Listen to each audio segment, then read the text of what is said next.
Dans l'épisode de Demain nous appartient du lundi 25 octobre 2021, Judith, Alice Varela, reçoit la visite de Noah, Tristan Jérôme. Bouleversé par la mort de son grand-père, Yvan Joss, Jean-Louis Tribe, le jeune homme lui annonce qu'il a l'intention de quitter Seth pour tourner la page.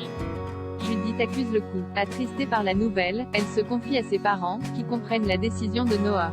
Plus tard, néanmoins, Alexandre Brasseur, va voir Noah au mât. Il lui promet d'être là pour l'épauler s'il prend la décision de rester, et lui assure que les histoires entre les Joss et les Delcourt appartiennent désormais au passé. Dans la soirée, Judith rejoint Noah au mât. Le jeune homme range les affaires de son grand-père et annonce à sa petite amie qu'il a décidé de rester à Seth. Il lui confie qu'il aurait de toute façon eu du mal à partir sans elle, et Judith avoue qu'elle n'a tenu lors de sa captivité que grâce à lui. Les deux adolescents s'avouent mutuellement leurs sentiments. Alex et Chloé, Ingrid Chauvin, eux, reparlent de leurs ébats de la semaine précédente. Les deux XS décident de tourner la page, mais ont bien du mal à rester loin l'une de l'autre.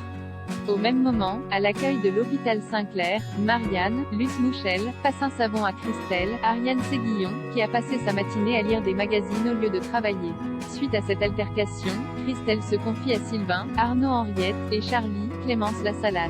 La réceptionniste en a plus qu'assez de devoir subir les remontrances de ses supérieurs, et ne comprend pas pourquoi elle doit continuer à travailler en étant si riche. Sylvain lui rappelle qu'ils doivent garder les pieds sur terre, mais le plombier ne tarde pas à changer d'évice. Appelé au spoon pour réparer l'évier bouché, Sylvain subit les critiques de Vanessa Lehmann, Victoire d'Auxerre, qui s'adresse à lui avec toute l'impolitesse qui la caractérise. Agacé, Sylvain jette l'éponge et décide de fermer Moreno Service. Mais quand il rentre chez lui, Christelle lui annonce qu'elle a changé d'évice et qu'elle accepte de continuer à travailler. Karim et Anna, c'est fini. Karim, Sami Garbi, se montre très distant avec Anna, Maud Baker, qui l'a surpris avec Jim la semaine précédente. Pendant le petit déjeuner, Maud Baker, le portable d'Anna ne cesse de vibrer. La jeune femme prétend que Bar Hector Langevin essaye de la contacter pour la playlist du Spoon, mais Karim a des doutes. En partant de chez elle, Anna tombe sur Jim. Le photographe est venu lui rendre sa carte d'identité, qu'elle avait oubliée à l'hôtel. Il en profite pour lui demander pourquoi il ne répond pas à ses appels, ce à quoi Anna répond qu'elle est en couple et qu'elle ne veut plus le revoir. Une fois à l'hôpital, Anna se confie à Flore, Anne Caillon. Elle lui révèle que rien ne cesse de passer entre Jim et elle à l'hôtel, et qu'elle ne veut pas tromper Karim.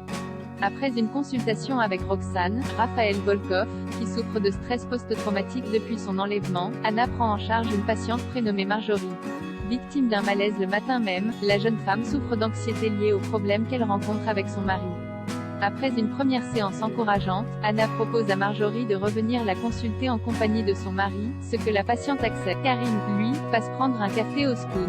Il en profite pour interroger discrètement Bar sur la nouvelle playlist du restaurant, mais le jeune patron déclare ne pas avoir le temps de s'occuper de la musique des afterworks. En comprenant qu'Anna lui a menti, Karim décide de faire ses valises. Anna le surprend et essaye de le retenir, mais Karim lui dit qu'il sait pour Jim. Il met un terme à leur relation et quitte les lieux. Au même moment, Jim rentre, la voix de sa femme se fait entendre. Il s'agit de Marjorie, la nouvelle patronne.